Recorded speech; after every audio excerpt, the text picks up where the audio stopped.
शासन इंटरेस्ट नहीं ले रही, तभी तक विधायक को आना पड़ा। एक जो पेपर लीक का मामला प्रकाश में आया है, जो कि जघन्य अपराध की श्रेणी में आएगा। 10वीं यानी 15-14 वर्ष की आयु में जो बच्चे 10वीं में होते हैं, उनका पेपर लीक हो रहा है, तो उनकी मस्तिष्क पर एक नकारात्मक प्रभाव उत्पन्न हो रहा है। तो निस्संदेह हम इस सवाल को मजबूती के साथ उठाएंगे। राज्यपाल का अभिभाषण जो है वो सरकार का भाषण है, और सरकार विगत 5 वर्षों से जो भाषण देती आई है मंचों में, उसी भाषण को आज राज्यपाल महोदय के माध्यम से दोहराया गया है, आज पढ़वाया गया है और हमें सुनाया गया है।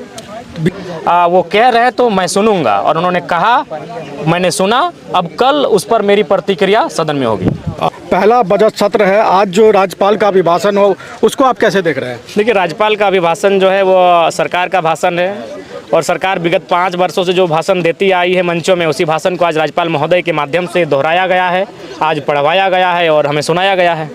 बीजेपी के विधायक थे, वो बार बार विरोध कर रहे थे, आपका ऐसा कोई विरोध का स्वर? नहीं, देखिए, हमारा कहना है राज्यपाल एक सम्मानित व्यक्ति हैं, इस राज्य के संवैधानिक दृष्टिकोण से प्रथम नागरिक हैं। वो क्या कह रहे हैं उन्हें सुना जाए, उसके बाद हमें तो अवसर मिलेगा ना, वाद विवाद का अवसर कल मिलेगा।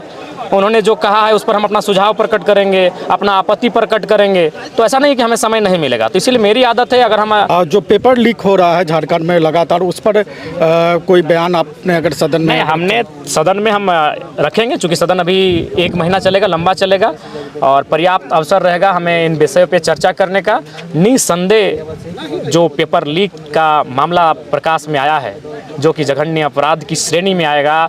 10वीं यानी 15-14 वर्ष की आयु में जो बच्चे 10वीं में होते हैं, उनका पेपर लीक हो रहा है, तो उनकी मस्तिष्क पर एक नकारात्मक प्रभाव उत्पन्न हो रहा है। तो निस्संदेह हम इस सवाल को मजबूती के साथ उठाएंगे। आप पिछले दिनों देखा गया कि आप कोयला के खिलाफ आप सड़क पर उतरे कोयला माफियाओं को पकड़ने के लिए, तो ये कह रहे हैं कि पुलिस का काम विधायक अगर करेंगे तो फिर पुलिस और प्रशासन क्या करें? तो पुलिस प्रशासन इंटरेस्ट नहीं ले रही, तभी तक विधायक को आना पड़ा। एक विधायक तभी आया जब देख रहे हैं कि प्रशासन किसी कारणवश, किसी मजबूरी बस मौन रही उन विषयों पर। देखिए, मेरा मानना है कि अगर राज्य चाहे तो ये जो बाकी खजाना खाली है रिपीटेड करती है, हमें लगता है कोयला के राजस्व से उस खजाने को भरपाई किया जा सकता है, लेकिन उसके जो अवैध रूप से निकासी हो रही है उस पर निगरानी की आवश्यकता है। सर्वदलीय बैठक जो विधानसभा अध्यक्ष ने बुलाई थी, उसमें आप नहीं आए थे? नहीं, हम आए थे, लेकिन उसमें जो यहाँ से जो सूचना भेजते हैं उनका दोष है। हमें 3 या 4 दिन पहले जो सूचना हमें मिली, बाकायदा लिखित पत्र के साथ प्रेषित और प्रेषक के माध्यम से, उसमें 3 बजे समय इंगित किया गया था। लेकिन जब हम आए तो माननीय अध्यक्ष महोदय ने कहा कि नहीं, 2 घंटा पहले मीटिंग स्टार्ट हो गई थी। तो उसमें हमारा ना कोई दोष है, ना हमारा कोई भूल है। अच्छा, एक सवाल, सुदेश महतो ने कहा था कि आपका जो जिस तरह का राजनीतिक कौशल आप दिखाते हैं, बयानबाजी देते हैं, एग्रेसिव उन्होंने कहा था कि वो समझते हैं कि विधायक होना ही सबसे बड़ी चीज़ है, अगर विधायक हो गए तो ये बहुत बड़ी उपलब्धि है। तो आप इस बयान को कैसे लेते हैं, और सुदेश महतो को आप किस तरह का कोई सलाह अगर लगता है कि उनको देनी चाहिए? वो यही कहेंगे, बड़ा भाई हैं, राजनीतिक प्रतिद्वंद्विता चलती रहेगी, आयु में प्लस नस्ल से आते हैं, कौम से आते हैं, तो बड़े भाई हैं, तो उनको यही संदेश देंगे कि 5 साल देखिए कहाँ कमियां रहीं, कहाँ त्रुटियां रहीं।